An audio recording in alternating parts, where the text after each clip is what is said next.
Well, good morning, everyone. I hope all are well. I am. And I have two questions. When is an offer not an offer? And when is a deal not a deal? Well, the answer is simple. When the conditions of the offer or the deal are diametrically opposed to reality. The Wall Street Journal reports Zelensky signals he's open to negotiating a peace deal. In what they describe as a shift, the Ukrainian president indicates he would accept a ceasefire with Russia if his country obtains NATO membership. Really?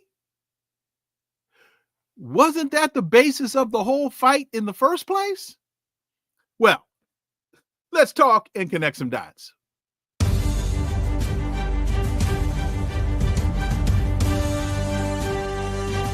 Connecting the Dots with Dr. Wilmer Leon, where the analysis of politics, culture, and history converge. Welcome to the Connecting the Dots podcast with Dr. Wilmer Leon, and I am Wilmer Leon. Here's the point. We have a tendency to view current events as though they happen in a vacuum, failing to understand the broader historical context in which most events take place. During each episode, I have probing, provocative, and in-depth conversations that connect the dots between these events and the broader historic context in which these events occur, thus enabling you to better understand and analyze the events that impact the global village in which we live. Now, again, good morning to you all. I know that we had promoted that Ajamu Baraka would be our guest this morning. Unfortunately, because this is an international connection, we had some technical issues, so we will be bringing Brother Ajamu Baraka to you all later this week. So for the day, you're stuck with me. And also, I mentioned going out yesterday that I was scheduled to have a meeting with the FBI, and at the last minute yesterday, they notified me that they had to reschedule the meeting. So that meeting is going to take place later in the week. So now, with all of that wrapped up, I posed at the top of the show. Oh, and let's do this. Because it's just us today, I will try to make this as conversational with you all as I possibly can. I will try my best throughout the course of this discussion to engage with you via the questions that you pose as quickly and as clearly as I possibly can. So with that, let's get started. So when is a deal not a deal? Well, or when is an offer not an offer? Well, when the deal that's being proposed or the offer that's being made is diametrically opposed to reality. So now the Washington Post is reporting yesterday, I think it was, or maybe it was Sunday, Ukrainian President Zelensky is suggesting that he would accept a ceasefire that effectively would leave occupied territory in Moscow's hands if the rest of Ukraine were given protection by the North Atlantic Treaty Organization, also known as NATO. This is laughable because it is such a ridiculous thing for the Wall Street Journal to report that it's almost comical. It would be if it wasn't so tragic. The two significant hurdles, this is according to the Wall Street Journal, stand in the way of this idea. There are two significant hurdles, they say, that stand in the way of this idea. However, Ukraine's chances of joining the military alliance in the near term remain slim, and there's little indication that Russian President Putin wants to negotiate. Let's unpack that. Ukraine's chances of joining NATO remain slim. That's true, especially now since President-elect Trump, by many statements he's made in the past, isn't really a fan of NATO. So expanding NATO on the one hand, if you take Trump at his word, which you would really be foolish to do, seems as though it would be a non-starter, particularly when the amount of money that Ukraine would have to pony up to join NATO would seem to be cost prohibitive. Now, I'm sure that other NATO countries, through weapons, incentives, and other types of things, might be more than happy to provide some money to NATO. We know that that Northrop Grumman and Lockheed Martin and the other members of the military-industrial complex would love to provide them weaponry. So I'm sure that a number of those issues, they could find a way to resolve them. But they say here that also there's little indication that President Putin wants to negotiate. Well, the first question that comes to my mind is, why would he want to negotiate when he's winning? Why am I going to negotiate when I'm winning? What I think most people need to understand here now is they need to fire up the USS Missouri and resurrect Emperor Hirohito, because the only thing that makes sense in this instance now is unconditional surrender. Unconditional surrender, because Russia's winning. So that's why is this in the Wall Street Journal? At one point, I thought that they were a respectable journalistic enterprise. Now they really just seem to be stenographers for the empire, which of course we know they always were, but they did a better job of covering up than they're doing now. So in a news conference on Sunday, this is from the Wall Street Journal, Zelensky says Ukraine would only be willing to enter such negotiations from a position of strength, which would require further steps towards NATO and new provisions of Western long distance and other weapons. That was the basis of the conflict from the very beginning, was the United States looking to put NATO weapons on Ukrainian soil on the Russian border, threatening Russia. Now, folks, this is not any kind of analysis that's pro-Russia, anti-Russia, pro-Ukraine, anti-Ukraine, pro-NATO, anti-NATO. This is merely me looking at history, understanding the facts, and telling you that what Zelensky said on Sunday flies directly in the face of reality. Quote, if we'll have a frozen conflict without any strong position for Ukraine, so Putin will come in 2, 3, or 5 years, he will come back and destroy us totally, or try to destroy us. Where is the evidence of a statement by Putin? Where is any evidence of action by Putin indicating that he'll come in 2, 3, or 5 years, he'll come back and destroy us totally? If he had wanted to do that from the outset, Ukraine would be lost. Well, it is lost. Ukraine would be totally overtaken by Russia if that had been Putin's objective. It wasn't. He has stated very, very clearly, and you can find this in just about any interview that has been done with the man on the subject. He says very simply, denazification of Ukraine. Ukraine will not become a part of NATO. You got to get those NATO weapons off his border. It's very simple. That has been the consistent position taken by him, taken by his country since the conflict started. The Wall Street Journal continues. Still, the Ukrainian leaders' openness to ceding territory. Now,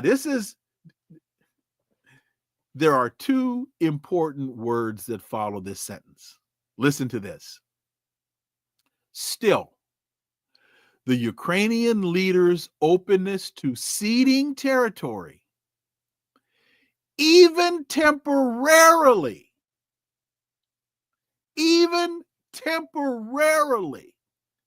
is a significant concession.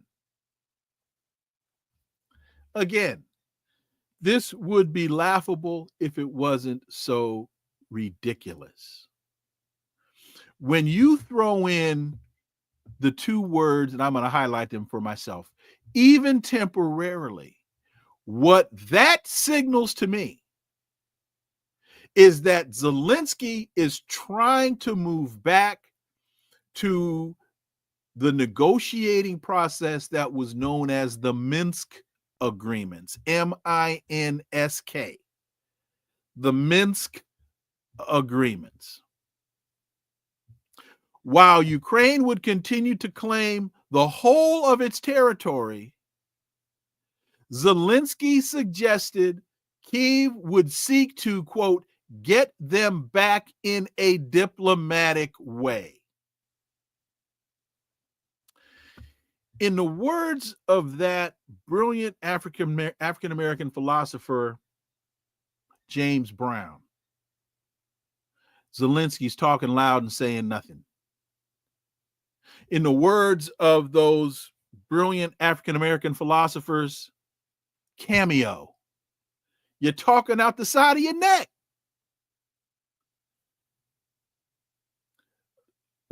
For those of you that may not remember, the Minsk agreements,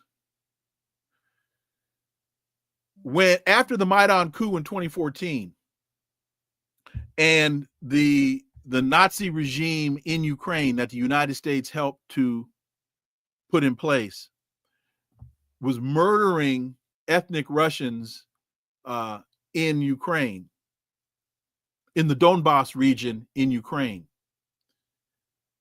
Putin, for like 6 years, kept asking them to cease and desist, and Ukraine wouldn't do it.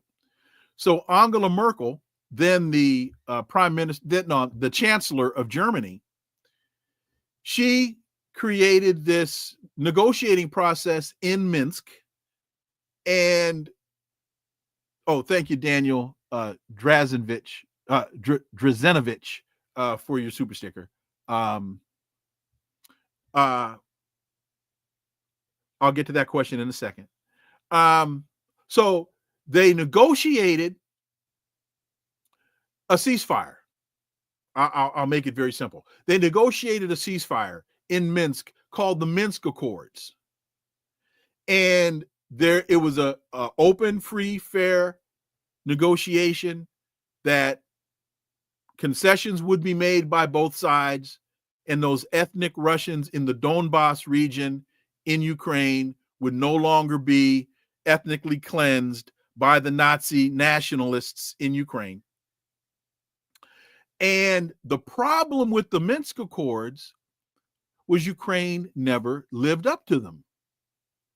And that's not my opinion. You can Google Angela Merkel admits Minsk agreements were fraud, because she has stated publicly that after the Minsk, that even going into the negotiations, they never intended for the Minsk Accords to be agreed to.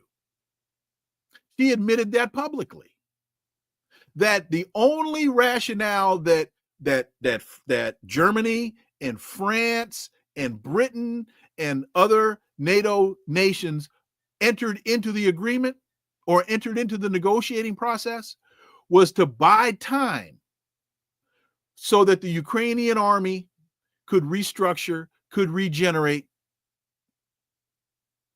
and strengthen themselves so that they would then, in a few years, be in a position to better confront Russia. In fact, if you go back to, because I want to say this thing jumped off in February of 22, I think it was. You can go back to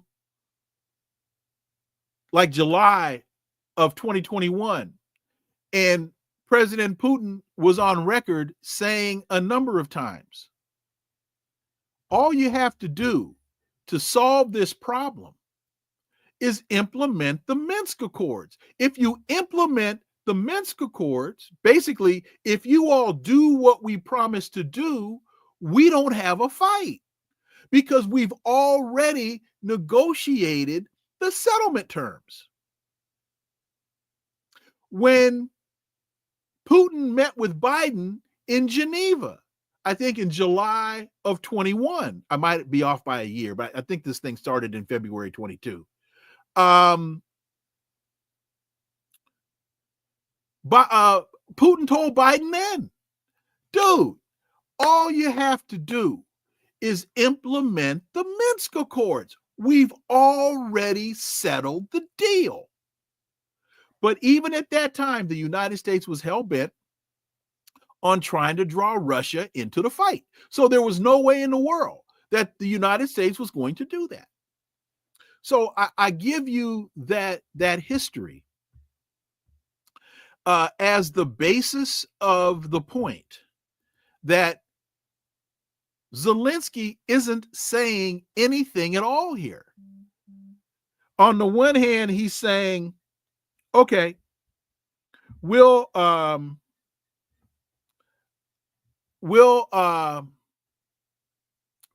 the headline here?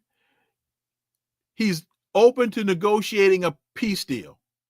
I will concede territory. But then later he says, oh, that's only temporary. That we will continue to claim the whole of the territory and that we will reclaim what we secede in a diplomatic way. No, well, once you secede the territory, somebody might want to explain to Zelensky what this really means. Once you secede the territory, it's over. It's over. It's like when you're a kid, you're in the backyard and the older kid is on your chest, poking you in the chest, wanting you to cry uncle. Once you cry uncle, you've cried uncle. It's over. Why the Wall Street Journal would publish this garbage as though it's actually something worth discussing is amazing to me. So with me having said that, let's do this. Daniel Drazenovich, Dr. Leon, again, thank you for that super sticker. Where does arrogance stem from? Well, let me quote a true, I believe, brilliant man, the Honorable Reverend Minister Louis Farrakhan, who says, never underestimate the blindness that attends arrogance. He says, you don't see with your eyes, you see with a combination of your heart and your mind. And your perceptions from your heart and your mind blind you to the realities that are right before you. So arrogance, Daniel, just off the top of my head, comes from a misperception of one's strength or a misperception of someone else's weakness, a misperception of one's intellect, or a misperception of one's lack of intellect and or ability. That's where I believe arrogance comes from, is a misplaced sense of self, a misplaced sense of value. Because I was the smartest kid in the 5th grade and the smartest kid in the 6th grade and the smartest kid in the 7th grade. Now, I believe going into high school, I'm going to be the smartest kid in high school. And then you get around other children that are just as smart, if not smarter than you. And now all of a sudden you're confused. You, from an athletic perspective, you were the best tennis player in the juniors. You were the number 1 ranked American tennis player all throughout your junior tennis career. And now you decide to go into college and you expect to be the number 1 player in college, only to find out ain't necessarily so. I think Sport and Life said that in Ain't Misbehaving, or was it Porgy and Bess? I think it was Porgy and Bess. So that is where, again, off the top of my head, that I believe arrogance comes from. It comes from a misperception. It comes from a misplaced sense of self. So now, Daniel, I think this is where you want me to go with your question. U.S. empire. Since World War II, the United States has been the dominant economic force in the world and has been the dominant military force in the world. And as a result of those decades of dominance, the United States believes it is still the dominant economic and military force in the world. Hence, it's trying to steal the sovereign wealth fund of, excuse me, my goodness, the sovereign wealth fund of Russia. It stole the sovereign wealth fund of Iran. It has stolen the sovereign wealth fund of Venezuela. So the United States thinks it can just go around the world like the gangster that it's used to being and take everybody's money. Well, the United States also believed that because Iran wasn't following the United States dictate and Russia wasn't following the United States dictate and Venezuela wasn't following the United States dictate and Cuba wasn't following the United States dictate, that the United States can sanction all of these countries into submission. Well, what are we finding out? Ain't necessarily so. Because with the rise of BRICS, Brazil, Russia, India, China, South Africa, and now like 13 or 14 other countries, they have decided they're going to form their own organization, BRICS. They're going to rival the World Bank. They're going to rival the International Monetary Fund. They're going to get off of trading on the dollar. They are going to start trading in their own currencies so that by trading in their own currencies, they strengthen their own currencies, they strengthen their own economies, and they will not be nearly as decimated by the American sanctions regimes as they had been before. So now when you go to Venezuela, you find Iranian grocery stores fully stocked in Venezuela. You have, when the United States tried to sanction Russian oil, India said, we'll buy your oil and we'll buy it in rupees or we'll buy it in rubles, and we'll do the exchange in a mutually agreed upon currency off of the dollar. And then India will do two things. They will, one, use the oil for their domestic consumption, but what they'll also do is they'll sell Russian oil on the world market at a lower price. And how do they do that? By a process called blending. So I don't know the percentages, but there's some very small percentage. If you take a oil tanker of Russian oil and you offload 80% of that tanker load of Russian oil to another tanker with, I don't know, somebody else's oil, it's no longer Russian oil. And you can sell that blended oil on the open market, on the international market as such. So these companies have come up with ways and processes and means to circumvent the United States sanctions regime. Do you all remember when the conflict with Ukraine first got underway and President Biden came to the mic and, to Daniel's point, very arrogantly stuck out his chest, said it with his chest. Say it with your chest, man. Say it with your chest. We are going to turn the ruble into rubble. Remember that? We are going to turn the ruble into rubble. Well, how's that working out for you, Joe? Didn't work. Didn't work.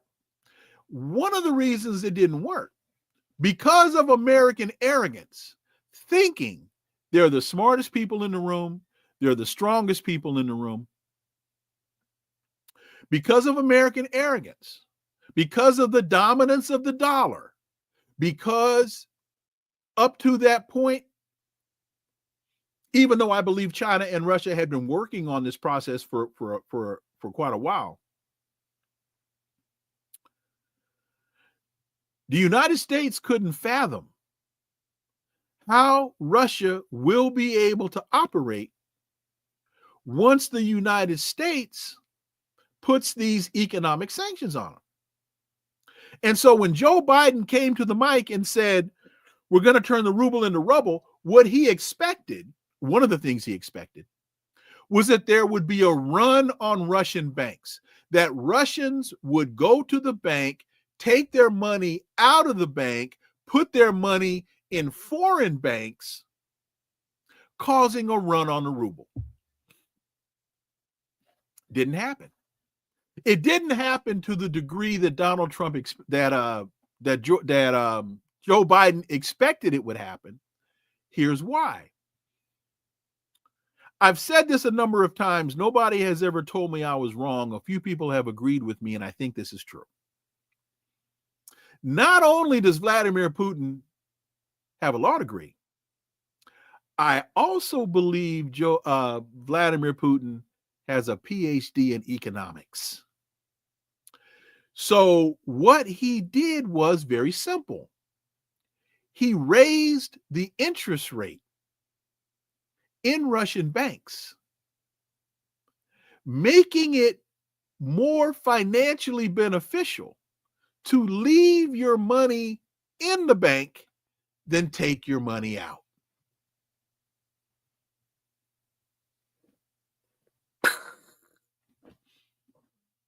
So what happened? He did this for a couple of months, from what I understand. They did this for a couple of months. And so what wound up happening, what had happened was he was able to withstand that run on the bank. And then once people saw that the economy was stable, they left their money where it was. And things went back to normal. And see, that's one of the reasons why a lot of people have been looking at this over the last 2 years and have been saying, why? And even Russians, there are a lot of Russians that are very, very angry with Putin because they're saying, look, you can go in here and kick Ukraine's ass. You should have done this a year ago. Why do you keep messing around? Why do you keep messing around with this tit for tat kind of stuff, man, just go in full force, kick ass, come on home, and let's keep it moving. Well, the answer to that question is very simple. Vladimir Putin does not want to get into an all-out, full-scale war with NATO. Why? Not because he doesn't believe he can win, because he can. It's because he understands the impact that war has on the economy. What did Don Corleone say in The Godfather? Oh, I'm sorry, it wasn't Don Corleone. They said war is an ugly business. It's expensive. I think that was Tom Hayden talking to Sonny when Sonny wanted to go to the mattresses, and after they had shot his father. Oh, I know who it was. I know who it was. It was the oh shoot, now I forgot the guy's name. Who was talking to Mike in the talking to Tom Hayden in the diner. Salazzo. It was Salazzo who said to Tom Hayden after his failed attempt on the Godfather's life, he said, Tom, war is an expensive business. I'm a businessman. So that's why Putin hasn't gone all in on Ukraine, because if he goes into a full-scale war, he clearly understands what that does to his economy, and his economy is thriving, and he doesn't want to decimate that. All right, I think I've spent enough on that. So hopefully, Daniel, I answered your question. Let's see what else we got here. Sherry, what year was the IMF created? I think, the answer, it was created in 1944 at the Bretton Woods Conference. Let me see here. Oh, JJ Mars, I wonder what happened to all those F-16s they got from the U.S. already destroyed. Well, many of them have been. JJ, many of the F-16s that they got, they have been destroyed.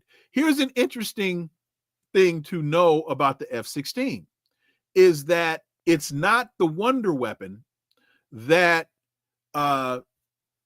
Lockheed Martin promotes it as being. One of the problems with the F-16 is it has, and you can look at a picture of an F-16 and it's very evident, they have low-hanging engines. Okay? F-16s have low-hanging engines. Why is that a problem, you ask?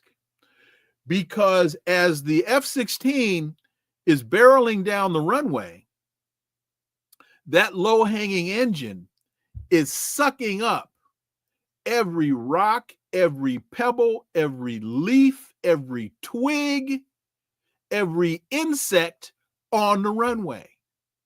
So that winds up getting in the engine, causing engine failure.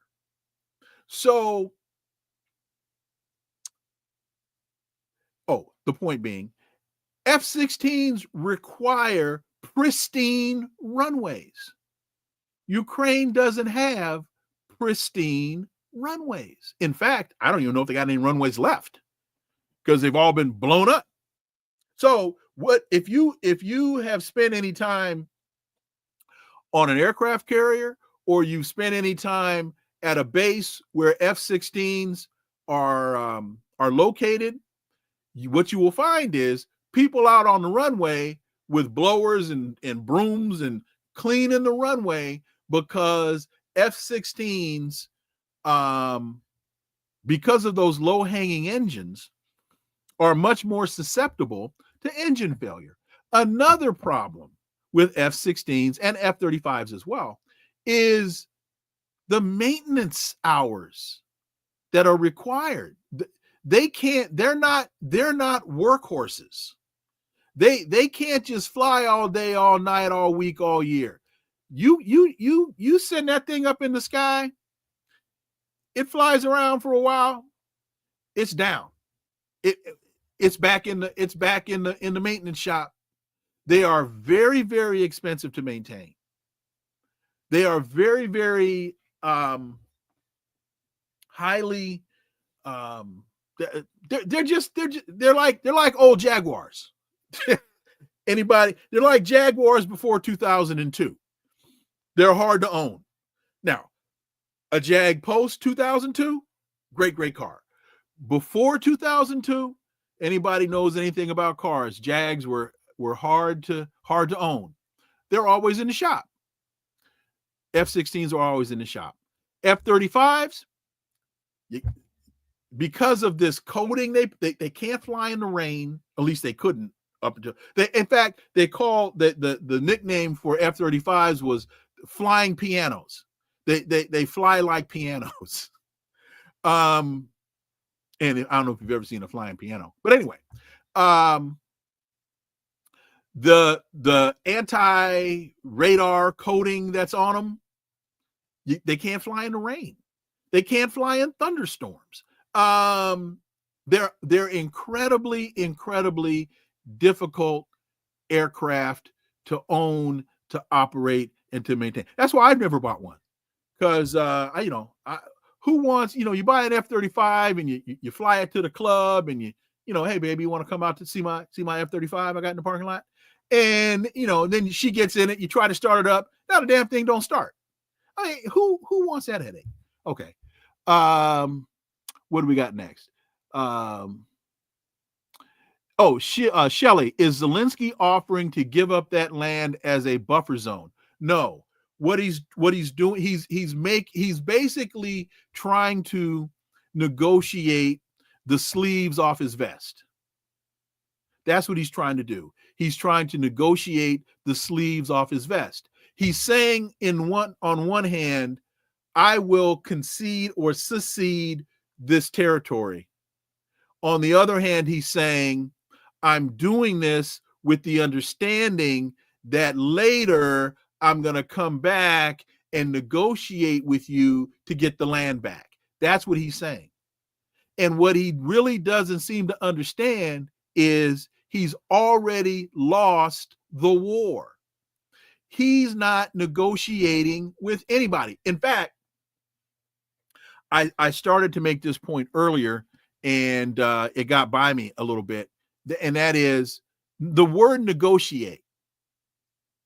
He says Putin won't negotiate, which again, go back and look at the record. See, when I read these speeches, I don't speak Russian, but I do read the speeches. I read Xi Jinping speeches. I read Putin speeches. These gentlemen are very clear. I read what the transcripts from what Foreign Minister Lavrov says. I read the transcripts from what Wang Yi says in China. These folks are very open. They are very consistent. They are very clear. Look, they tell you, here's the reality. Unfortunately, you get arrogant, bumbling fools like Tony Blinken, who, because of his arrogance, thank you again, Daniel, for that question, because of his arrogance, he thinks that he can just walk in the joint and dictate the terms. And what, go back to I think it was the first year of the Biden administration, and Tony Blinken met with the Chinese delegation in Anchorage, Alaska, and the Chinese delegation walked out. They said to Tony Blinken, who do you think you are to sit here and try and dictate to us what reality is going to be? We're China, damn it. We don't have to sit here and listen to this from you. We got other stuff to do. So they got up and walked out, left Tony Blinken sitting there looking like an utter fool. And then he's turning to his people saying, well, where'd they go? Dude, they went home. They ain't gonna listen to you. So let me see here. I got some other questions. Okay, let's see here. Who are the ethnic women? Who are the ethnic people that the Nazis want to eradicate in Ukraine? Oh, who are the ethnic people that the Nazis want to eradicate in Ukraine? They are called ethnic Russians. Many of them speak Russian. Many of them are members of the Russian Orthodox Church. I'm not going to get into all the world history, but just think back to, I think, World War II, World War I, World War II. That whole region was in flux. What we now know to be Ukraine before the conflict started wasn't always that. Part of it was Russian territory. Was part of the Russian. Was part of the Soviet Union. And after World War II, they had to have some negotiations about who was going to control what, and so you wind up with I can't remember which Russian president it was, but they agreed to leave what is known as the Donbass region, which is along the Russian border and along the Black Sea. They agreed to leave that under the control of Ukraine. And the problem was you've got these Ukrainian nationalists who are Nazis that believe that those ethnic Russians aren't true Ukrainians. And so they had been trying to ethnically cleanse them from the country of Ukraine. And doing it, I mean, ethnically cleansing. And so those ethnic Russians in the Donbass had been begging Russia to intervene on their behalf and protect them for years, since the Maidan coup in 2014, and if not longer. And Putin kept saying, no, I don't want to get involved. I don't want to start a war. I don't want to start a fight. We've got to find another way to work this out. And they weren't able to work it out. They thought they could with the Minsk Accords. They weren't able to work it out. And so that hopefully that answers the question. And when I say that these people are Nazis, these people are really Nazis. Go back, look up the Banderite movement, Banderite. Look up the right sector, RIGHT. There are a number. These folks, they aren't neo-Nazis. These folks are Nazis. Look up Stefan Bandera. That's where the term Banderite comes from. Look up the guy Stefan Bandera, who he was during World War II, how brutal he was. He was a Ukrainian, and I think he was a Ukrainian general. And he was slaughtering folks. In fact, one of the stories that I understand is that Stefan Bandera was such a horrific, brutal, evil, maniacal maniac that the Jews that were in Ukraine suffering and being tortured under the brutality of Bandera turned to the German Nazis for help. That shows you how brutal this cat was. Can I connect the dots as to how Zelensky got in office?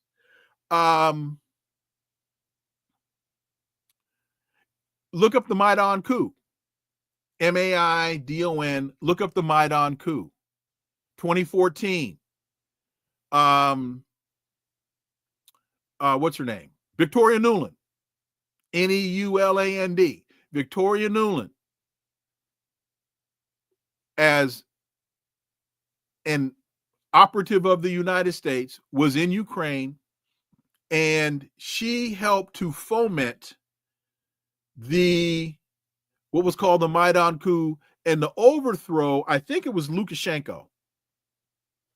I think it was Viktor Lukashenko was the president of Ukraine before Zelensky. And let me see if I can quickly look this up. Lukashenko was actually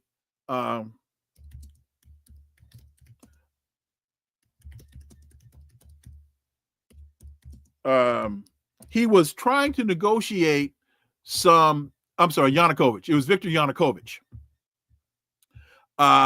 He was the president until 2014. And what Yanukovych was in the process of, I get my Ukrainian presidents confused sometimes, please forgive me. So Yanukovych was trying to strike a natural gas deal with Russia because there was a pipeline that ran from Russia through Ukraine, I think to the Baltic Sea, through some other countries and then to the Baltic Sea. And so Yanukovych was trying to strike a natural gas deal with Russia to enhance his economy. And the United States felt that Yanukovych was getting too close in his economic relationship with Russia. And the United States did not want anything that was going to enhance the Russian economy in any way. And so the United States felt that Yanukovych had to go.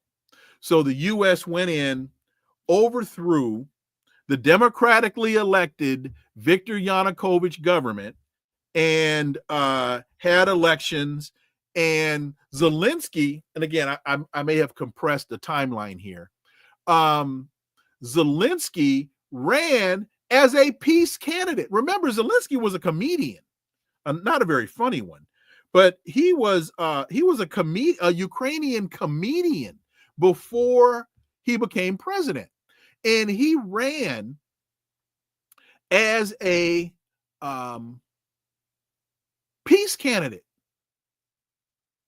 until Victoria Nuland and the United States got their talons into him. And, now we are where we are. Hopefully that answers that question. Who was there before him? Again, it was Viktor Yanukovych. Who runs the military? Who's a Nazi? I don't know the names, the specific names of those Ukrainian generals. I'm a bit soft on my Ukrainian general hierarchy, but that's easy to look up who the generals are. And again, many of them are Banderites. They swear allegiance to the dead Stefan Bandera. They are just evil, disgusting people. Biden's connection to racist groups.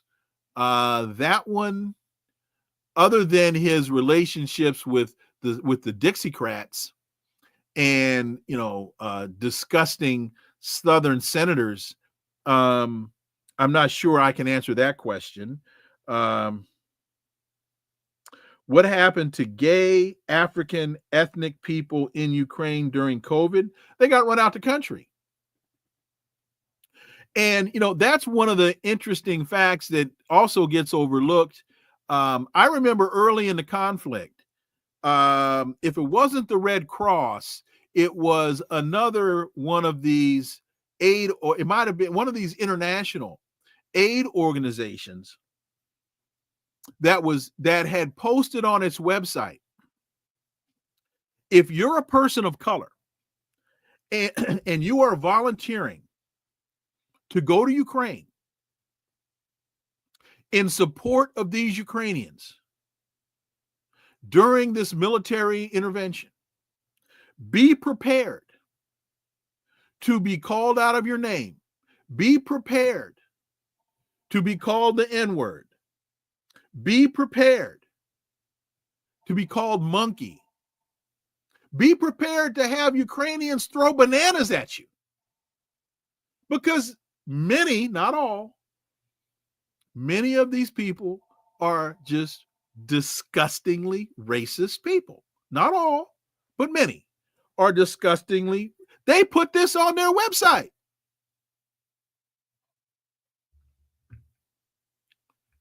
They put it on their website. How has Europe taken a turn towards Nazi beliefs, starting with its leaders? Ooh, that's a loaded question. Let me try to answer it this way.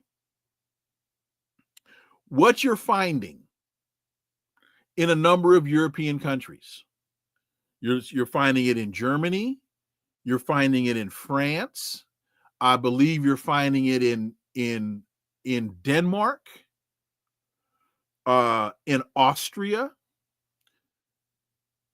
because of all the havoc that this conflict with Russia is wreaking on these countries. And many of those countries had left-leaning governments before the conflict. And understand, the political dynamic in Europe is different than the political dynamic here. So when you say left-leaning there or right-leaning there, that means something different than left and right here. But with that being said, wait a minute, what was the question? So as okay, let me I'm gonna make a couple points here, or use a couple of examples here for the sake of simplicity and to make the point. They may not be 1,000% historically accurate, especially in their timeline. But when the United States blew up the Nord Stream pipeline in the Baltic Sea and cut off the access to cheap natural gas and oil from Russia. See, Europe got, I want to say it was like 70% of their natural gas and oil from Russia. It went through these pipelines, many of which ran through Ukraine, into the Baltic Sea, through other countries into the Baltic Sea, into Germany. And Germany became the distribution hub of this cheaper Russian gas and oil. And European economies, for a great degree, were based upon this cheap oil and natural gas. Well, thanks to Ted Cruz in Texas and some other American senators who wanted to move Europe off of the cheap Russian gas and have Europe buy more expensive American gas, the United States blew up the Nord Stream pipeline. And if you read the work of Cy Hirsch and some other folks, I don't think I'm beyond the pale by making that assertion that the U.S. did this.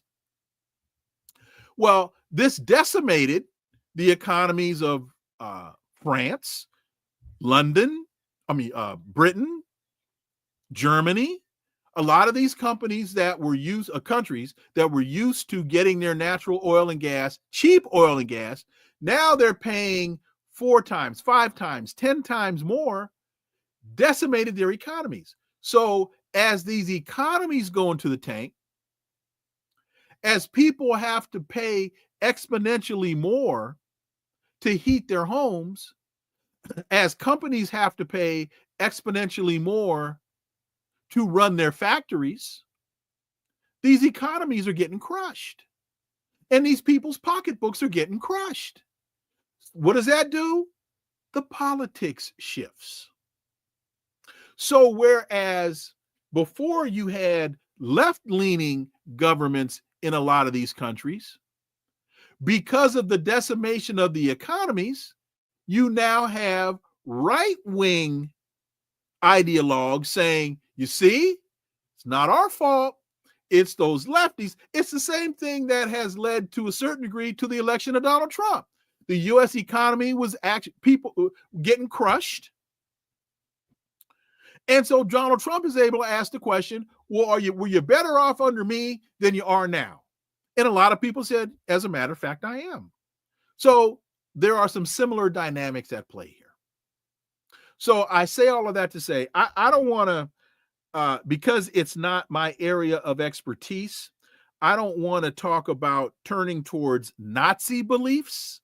Let me replace that by saying further right-wing beliefs in reaction to the European elite kowtowing to pressure from the United States at the expense of their own people. And now those people are suffering because they, particularly as winter is setting in Europe, and they're paying exponentially more to heat their homes. You've got factory that, because one of the reasons that the United States wanted to blow up the Nord Stream pipeline, another reason was the deindustrialization of Europe. They want the deindustrialization of Germany. They wanted to make their energy expenses exorbitantly high to where a number of these German companies would close their factories in Germany and move their factories here. Look it up. I'm not making it up. So again, I don't want to get into Europe taking a turn towards Nazi beliefs. Let me hedge that by making the point of them moving towards far right-wing beliefs, of which some of these Nazi beliefs are true. I mean, are prevalent. But I don't want to put it in that binary context, because there's a gradation of thought within the right in right-leaning parties in Europe. So how am I doing, folks? I'm trying to read some of these. Yeah, Zelensky. This is I think multi-tomto. Is that how you say it? Zelensky was put in place to follow NATO orders. Absolutely.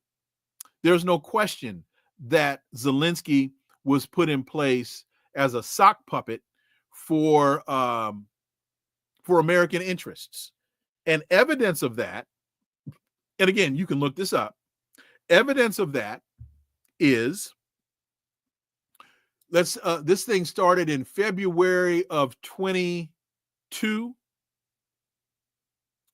In April of 22, Zelensky negotiated a settlement with Putin. Ukraine negotiated a settlement with Russia. And right as the documents were about to be signed, the United States sent then British Prime Minister Boris Johnson to Ukraine to tell Volodymyr Zelensky, under no circumstances is the West going to allow you to do this. And the deal was scuttled. So that's another reason why And Zelensky now tells this lie, or the Wall Street Journal tells this story that Zelensky is saying, and he very may well have said it, Putin won't negotiate. It's not that he won't negotiate. He's not going to waste his time negotiating under false pretense, under false pretext. He's not going to negotiate with people he can't trust. He's not going to negotiate with people that don't have the ability to honor the agreements that are reached when other European nations step in and say, I know what you've agreed to, but we're not going to support it. See, that part of the whole conversation and flow doesn't get reported in Western press. Let me see here. There was another point here. Hitler invaded Ukraine in World War II and remained. That's true. That's why you still have these Nazis in Ukraine. I think Putin is a sharp man. He's been around for a long time. He thus understands the imperial objectives of the U.S. and West in general. Putin wanted to join up with the West, but was rejected. Rumination with Andrew, you are 1,000% correct. Again, making the explanations that I'm making, I'm not pro-Russia. I'm not pro-China. I'm not anti-Russia. I'm not a political operative. I'm a political scientist. Look, folks, what's 1 + 1? I'm sitting here in Maryland. 1 + 1 in Maryland equals 2. I think if I go anywhere in the United States and ask anybody over the age of 4 that question, 99.9999999% of the people are going to say 1 + 1 = 2. If I go to China, if I go to Beijing, and I say, what's 1 + 1? And I ask anybody over the age of 2, because they tend to be smarter there than here, it equals 2. If I go to Moscow, if I go to, I don't know, anywhere in Moscow, anywhere in Russia, what's 1 + 1? It equals 2. The truth is the truth. No matter where you go, it's the truth. It's right. And one thing my parents always told me, the one thing about right, it's always right. So all of that to say, where to go? When I say Putin's a sharp guy, he's an incredibly sharp guy. There's no question about that. I don't know the man. So, he may not be able to play tennis. I don't know. But he's a sharp guy. I'll tell you this. He's kicking our ass. He's been around for a long time. That's true. He thus understands this to me is, and I've said this before, but rumination with Andrew, he understands the imperial objectives of the United States and the West in general. One thing you have to understand about Russia, and this has been one of the major issues. Hang on a second here. Whether you can read Between Two Ages. This is Zabrignu Brzezinski, Between Two Ages. You can read Henry Kissinger, World Order. You can read The Grand Chessboard by Brzezinski. One thing you have to understand about Russia, they are anti-imperialist. And that is one of the things that's at the crux of the conflict, and has been at the crux of the conflict for a number of years, is that Russia is anti-imperialist. And so that puts Russia at odds with the West, because the West is staunchly imperialist. That's why look who was supporting Angola against the colonization of South Africa. Supporting Angola against the colonization by South Africa, along with Cuba, was the Soviet Union. I ask this question all the time. Where is Patrice Lumumba University? It's in Moscow.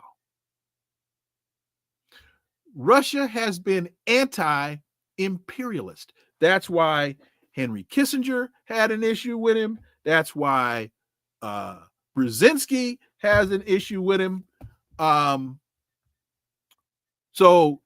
Ruminations with Andrew, you're absolutely right. It's a matter, a huge part of this.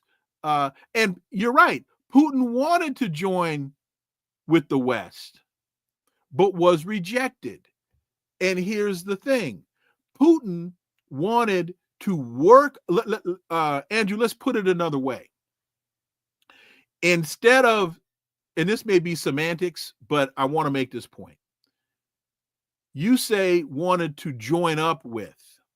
I will say work with, because one of the huge issues that the United States has had with Putin is he will work with you, but on his terms.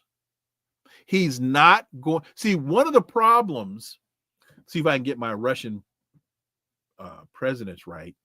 One of the reasons why Gorbachev had to go, Gorbachev followed the big drunk dude. What was his name?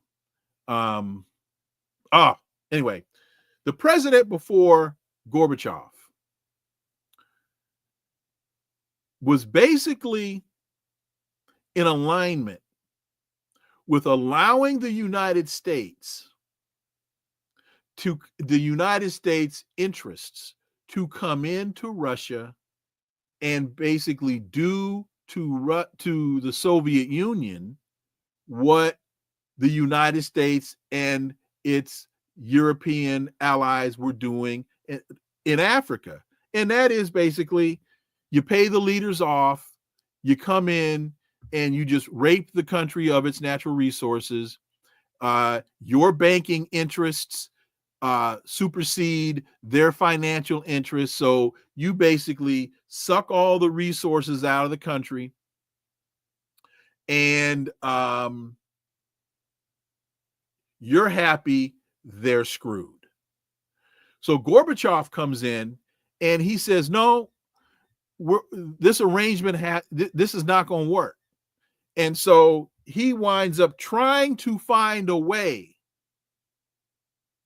to kind of work with both elements, and it didn't work. Putin comes in and says, nah, or I'm sorry, niet. It ain't gonna work like this. We have resources, we have interests. We're going to use our resources to develop our interests, and we will work with you provided you understand that reality, or else we're going to do what we got to do. We're going to party with you. We're going to party without you, but we're going to have a party. And so, so that, Andrew, is why I'll say I take issue with the word join. I get your point. Again, that whole thing just may be semantics, but yes, he was rejected, and because he would not kowtow to the dictates of Western imperialism, then all of a sudden he becomes a pariah. And so what you have playing itself out now in the United States, you've got a battle of two or three camps. You've got one camp that's hell-bent on destroying Russia. You have another camp that's hell-bent on destroying China. And so part of the argument is, how do you do this? Some say, well, in order to take China down, you've got to get Russia first. Others say, well, no, you can get to China and deal with Russia as another entity. Neither of those is going to work because China and Russia understand who their common enemy is, and they're going to see to it that that doesn't happen. That's why, wait a minute. So it seems like the whole world would be sick of it and fight back. Well,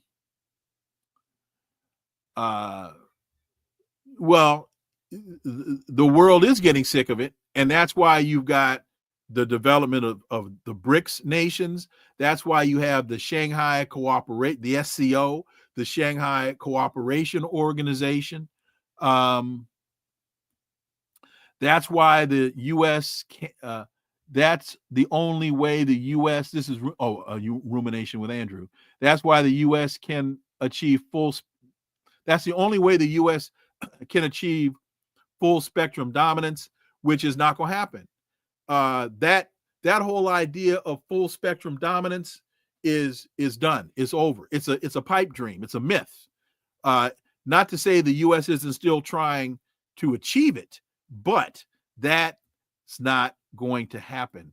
BRICS don't need the U.S. for trade. That is true, and that's why the BRICS were formed. And that's a good point because it stimulates this idea. Multi-tom, is that what it is? Anyway, the BRICS don't need the U.S. for trade. You're absolutely right. The BRICS were formed to enable many of these sanctioned countries to still engage in trade without the United States. Here's one of the things that all of you watching this must understand. 90% of the conflict that we are confronted by today, 90% of the problems that we are having today are the fault of the United States. The United States started the conflict in Ukraine. The United States is trying to pick a fight with China over Taiwan. The United States is backing the aggression in Syria. The United States will not bring an end to the conflict in the Middle East. Joe Biden today is what, the 3rd of December? Joe Biden could bring the end to the conflict in Gaza in a week. Literally 7 days. If he had the guts to pick up the phone and tell Benjamin Netanyahu, it's over, dude. We're not backing genocide anymore, it'd be over. It'd be over in a week. If he did with Netanyahu the same thing Ronald Reagan did with Moshe Dayan, I think it was Moshe Dayan, when Ronald Reagan picked up the phone and said, "No, man, we're not backing this extermination." And I think he used the word extermination, which was one of the things that made his statement so relevant and powerful, was he used the same language with Moshe Dayan that Jews were using towards Germany and Hitler as it related to the extermination of Jews during World War II. He said, we are not going to back this. But Joe Biden doesn't have the guts to do that. Just heard that South Korea has declared martial law. Well, let's see. Has South Korea declared martial law? Well, there you go. South Korea president. This is from Reuters. South Korea President Yoon declares martial law, slams domestic opponents.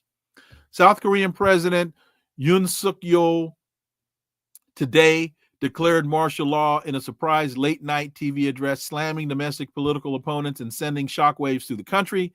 Yoon said opposition parties had taken the parliamentary process hostage. He vowed to eradicate shameless pro-North Korean anti-state forces. He had no choice but to take the measure. So, on that one, I'm going to need to seek greater minds than mine, such as KJ No. Stay tuned for tomorrow. But this, I wonder, is it an accident that the timing of this is around the same time as Donald Trump is coming into power? And one of the things that triggers my asking that question is the point where he talks about shameless pro-North Korean anti-state forces. Because remember, Donald Trump had 2 meetings with Kim Jong-un. Donald Trump set foot into the DMZ. Donald Trump was making forays into areas that since the end of World War II had been considered no-goes. So one has to ask that question. So what do we got here? As the BRICS has expanded its membership, you're right, has expanded its membership. You are correct. That's me. I am correct. So let me see here. Trump's threats against BRICS nations will cause them to go into retreat. Ha!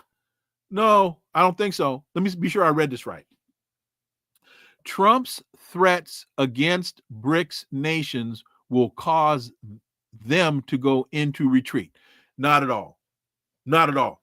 That BRICS train has left the station. And one of the important things to remember is the United States no longer has the ability to force anybody to retreat from anything. No, it doesn't. How much of the U.S. debt does China hold? China's a part of BRICS.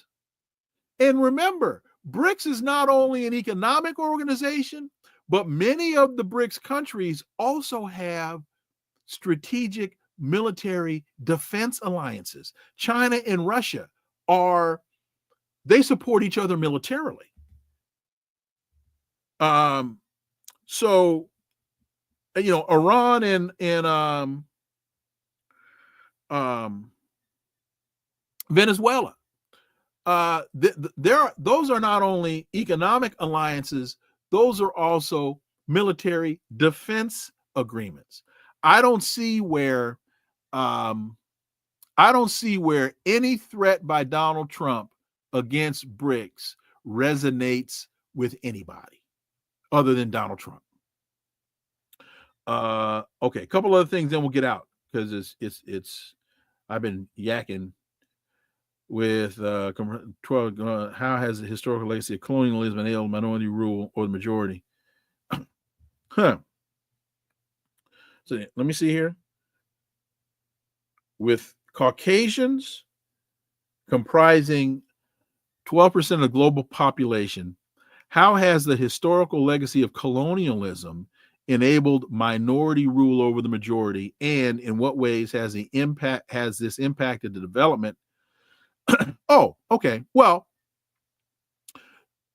by the understanding of colonialism, the white European, predominantly European majority through militarism has been able to engage in minority rule over the majority. And we see that with the indigenous population here in the United States, in terms of what the United States has done to Indians in this country.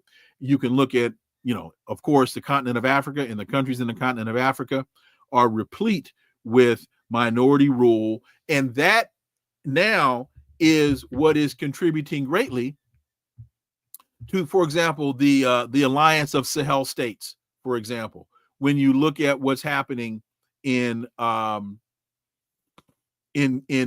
Faso, and when you look at what's happening in Niger, and when you look at what's happening in so many other African countries, former French colonial countries, where they now have been kicking out the French colonizer. And now the United States is having serious problem backing France's play in holding on to these countries. And they are forming alliances with China. They are forming alliances with Russia. Who would have thought that you would ever hear Burkina Faso say, we're now starting a program where we will be launching satellites from Burkina Faso in a coordinated effort with Russia? And understand what that means. When you start talking about launching satellites, you're talking about infrastructure. You're talking about the exchange of technologies. You're talking about the exchange of information that has to take place in order for these, not only for the satellites to be launched, but for the satellites to operate. And isn't it amazing that within a year of the French being kicked out, these developments are taking place? That shows you the stifling effect that colonialism has had on the colonized. And that as soon as the yoke of oppression is removed from the backs of these people, boom, they can flourish, they can prosper, they can develop, they can grow.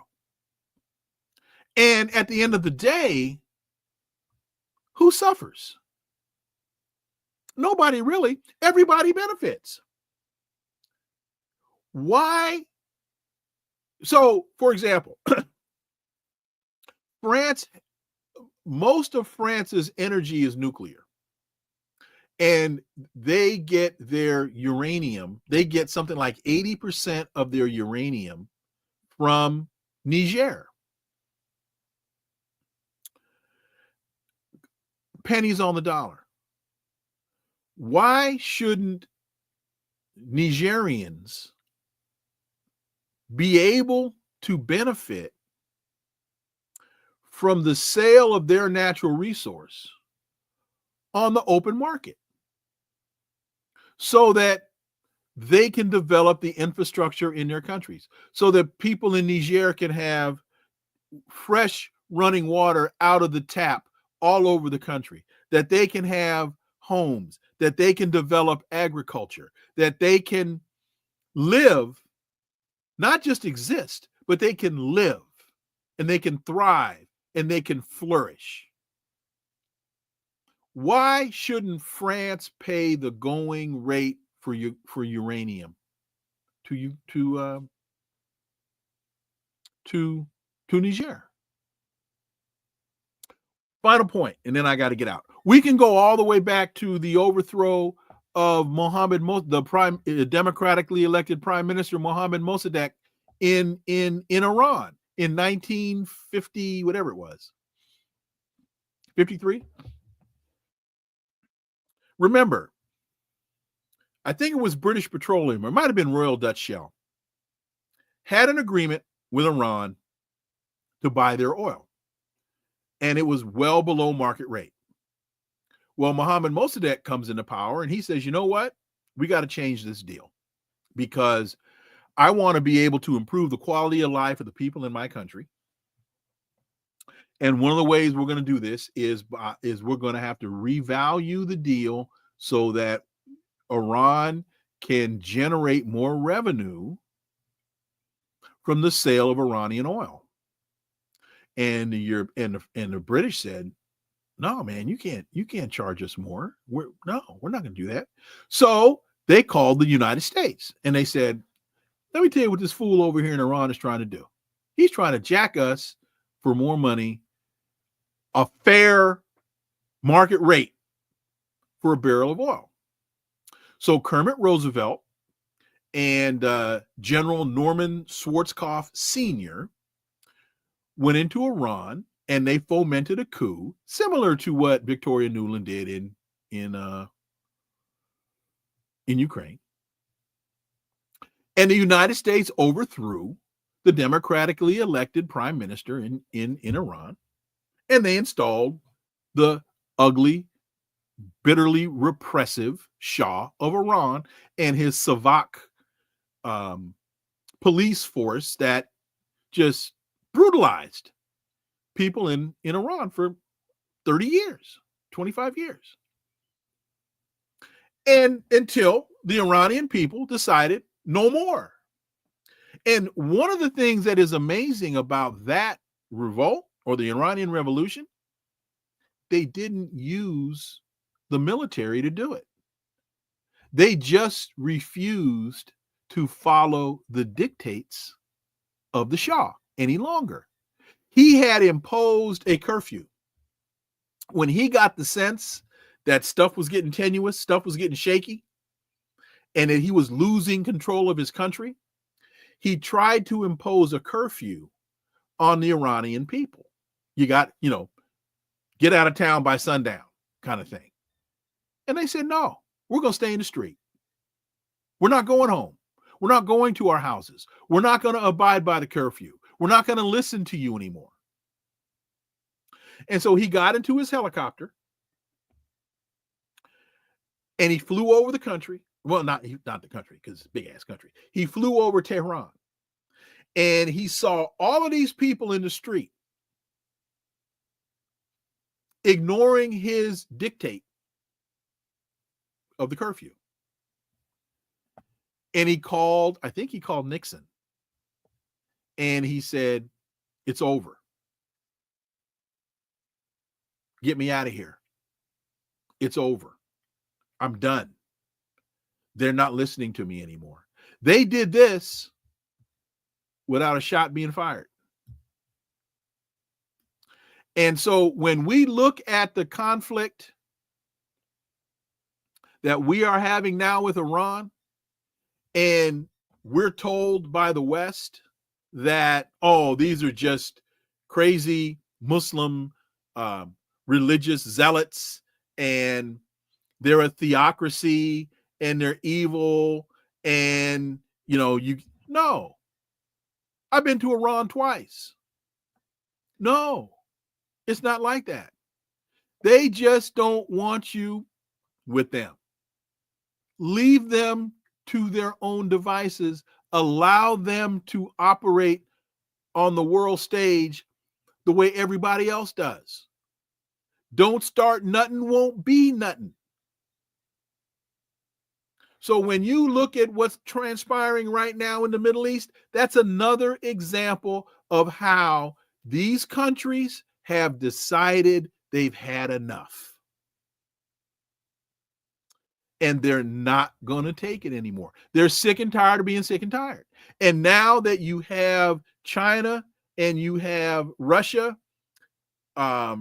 challenging the dominance of the United States, that has created the space for these smaller entities to resist as well.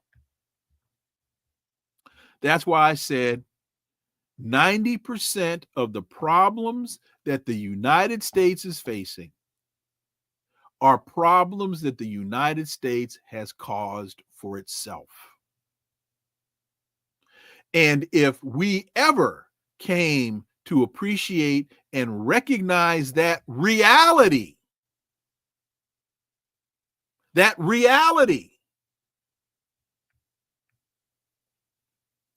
we'd have clean drinking water in Flint, Michigan.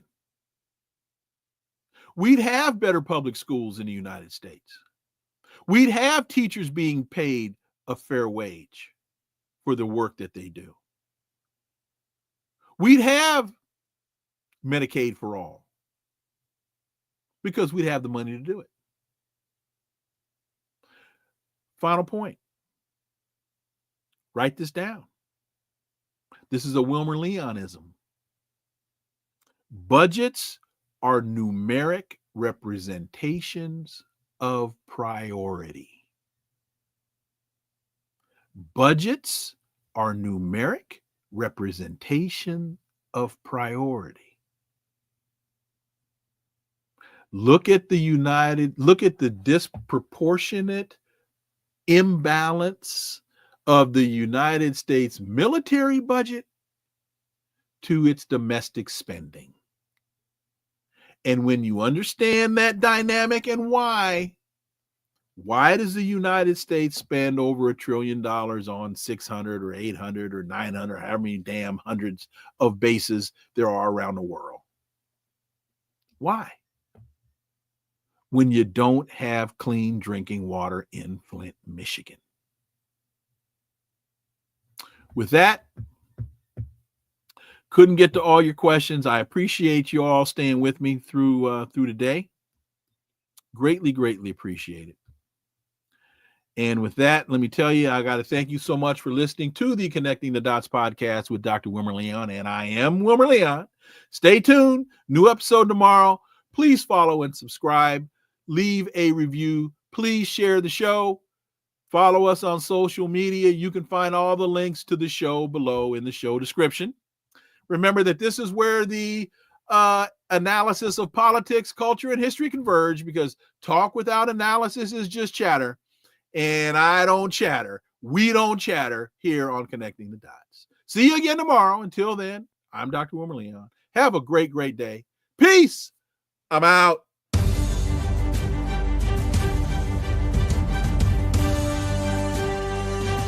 Connecting the Dots with Dr. Wilmer Leon, where the analysis of politics, culture, and history converge.